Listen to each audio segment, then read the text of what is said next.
वक्फ पर एक्शन, कट्टरपंथियों में मचा हड़कंप। संसदीय समिति ने उड़ा दी ओवैसी की नींद। अब जब्त होगी वक्फ की सारी संपत्ति।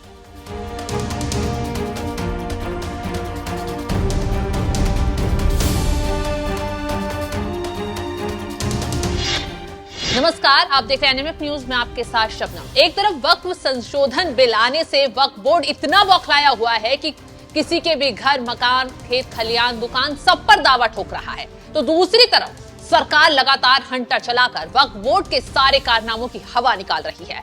इसी बीच वक्फ बोर्ड पर एक और ऐसा हंटर चल गया है। सुनकर कट्टरपंथी मुसलमान और उनके मसीहा बनने वाले नेता, राजनेता कांप उठे हैं, क्योंकि खबर ये आ रही है कि वक्फ बोर्ड की कब्जाई हुई सारी संपत्तियों को अब जब्त करने की तैयारी शुरू हो गई है। दरअसल वक्फ संशोधन बिल पर विचार कर रही संसदीय समिति ने राज्य सरकारों से अनधिकृत कब्जे वाली वक्फ संपत्तियों का ब्यौरा मांगा है। सच्चर कमेटी ने वक्फ बोर्ड का इन संपत्तियों पर अवैध कब्जा बताया था। समिति ने वक्फ अधिनियम की धारा 40 के तहत राज्यों से वक्फ बोर्ड द्वारा दावा की गई संपत्तियों की जानकारी मांगी है। दरअसल अधिनियम की धारा 40 के तहत वक्फ बोर्ड को अधिकार दिया गया था कि वो तय कर सकते हैं कि संपत्तियां वक्फ बोर्ड की हैं या नहीं। ये वजह है कि वक्फ बोर्ड जब चाहे मन आता है किसी भी संपत्ति पर अपना दावा ठोक जाता है, फिर चाहे वो सरकारी संपत्ति हो, सड़क, मंदिर, घर, कुछ भी हो। और सबसे हैरानी की बात तो ये है कि वक्फ पर उसकी तानाशाही पर कोई कानूनी एक्शन भी नहीं लिया जा सकता, क्योंकि उसे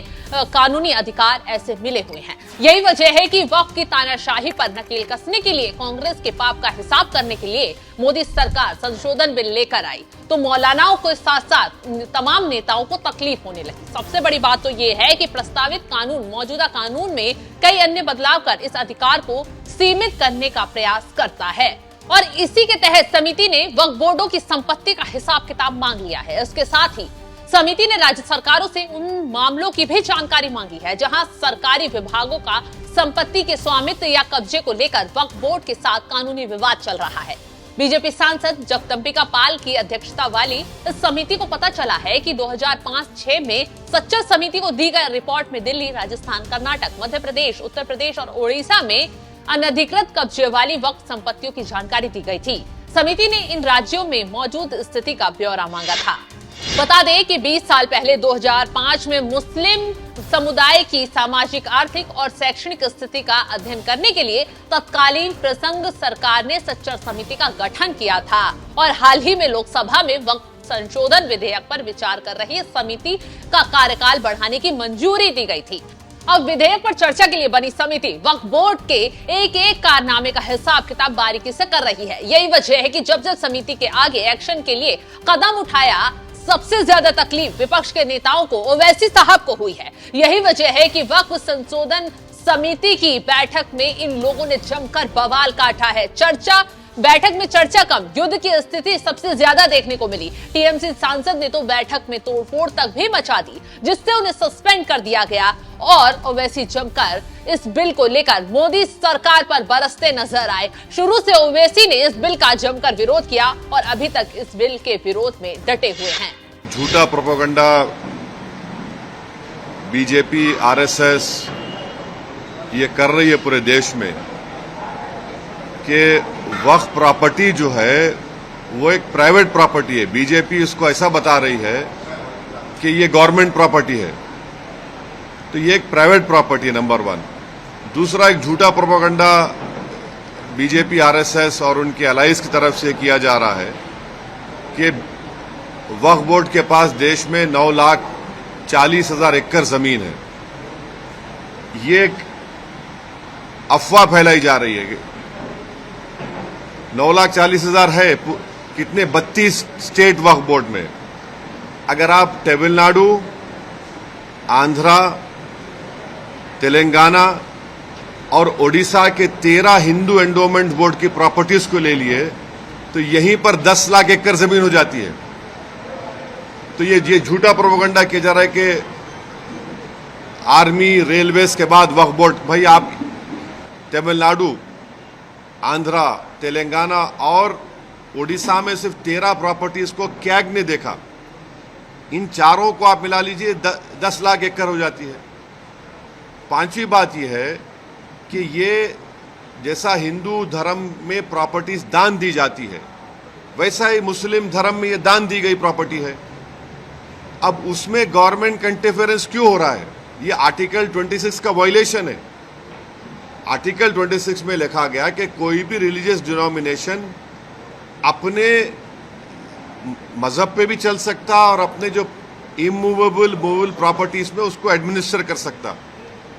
तो ये जो नरेंद्र मोदी की सरकार है वो वक्फ प्रॉपर्टीज को बचाने के लिए, वक्फ प्रॉपर्टीज को डेवलप करने के लिए, वक्फ प्रॉपर्टीज में एफिशिएंसी लाने के लिए ये बिल नहीं लाई है। ये बिल इसलिए लाया गया है ताकि हमेशा के लिए वक्फ बोर्ड को खत्म कर दिया जाए। वक्फ बोर्ड संशोधन बिल लाकर मोदी सरकार इसकी तानाशाही पर रोक लगाने की तैयारी कर रही है ताकि कभी भी किसी भी संपत्ति पर कब्जे से रोका जा सके और कानूनी तरीके से चीजें की जा सके। लेकिन कानून का पाठ पढ़ाने वाले ओवैसी साहब नियम कानून से चलने के लिए तैयार ही नहीं है।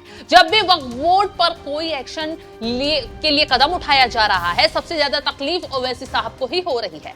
यही वजह है कि जब आंध्र प्रदेश सरकार ने राज्य वक्फ बोर्ड को भंग करने का आदेश सुनाया, ओवैसी साहब सबसे ज्यादा परेशान हो गए, बीजेपी पर आरोप लगाने बैठे। चंद्रबाबू नायडू सरकार ने तो साफ एक्शन लेते हुए कह दिया, सुशासन को बढ़ावा देने, वक्फ संपत्तियों की सुरक्षा और वक्फ बोर्ड के सुचारू कामकाज को सुनिश्चित करने के लिए ये फैसला लिया गया है। जल्द ही नए वक्फ बोर्ड का गठन किया जाएगा।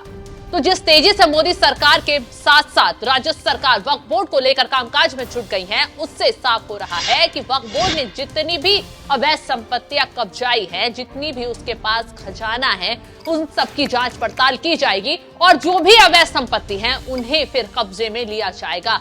तो ये समिति की तरफ से वक्फ बोर्ड पर बहुत बड़ा हंटर चला है, जिससे कट्टरपंथी मौलाना, मौलवी, मुसलमान बौखला उठे हैं। फिलहाल इस खबर पर आपकी राय क्या, कमेंट कर जरूर बताएं।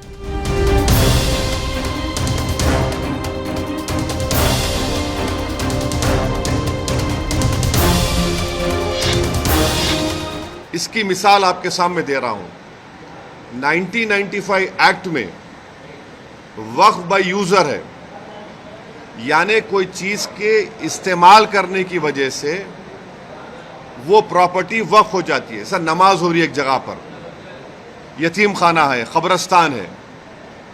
अब बीजेपी इस बिल में वक्फ बाय यूजर खत्म कर रही है। वैसे अगर आप हिंदू धर्म में देखेंगे, कई एंडोमेंट बोर्ड्स में देखेंगे, वहां पर बाय यूसेज वो प्लेस रिलीजियस हो जाती है। लॉ में है हिंदू धर्म के एंडोमेंट में। अब आप मेरे को बताइए, एक एग्जांपल दे रहा हूं। उत्तर प्रदेश में 1,21,000 रजिस्टर्ड वक्फ प्रॉपर्टीज है सुन्नी वक्फ बोर्ड में। उसमें से 1,12,000 तो वक्फ बाय यूजर है। जब वक्फ बाय यूजर खत्म हो जाएगा तो कौन सा लॉ अप्लाई होगा उसके ऊपर? एक ये हो गया। ये इनका ये वक्फ बोर्ड बचाने का मतलब नहीं, खींचने का मतलब है। दूसरा उसमें क्या है कि कोई 5 साल जो मुसलमान रहेगा, उसमें लिखा हुआ है प्रैक्टिसिंग मुसलमान रहेगा, वो ही वक्फ करेगा।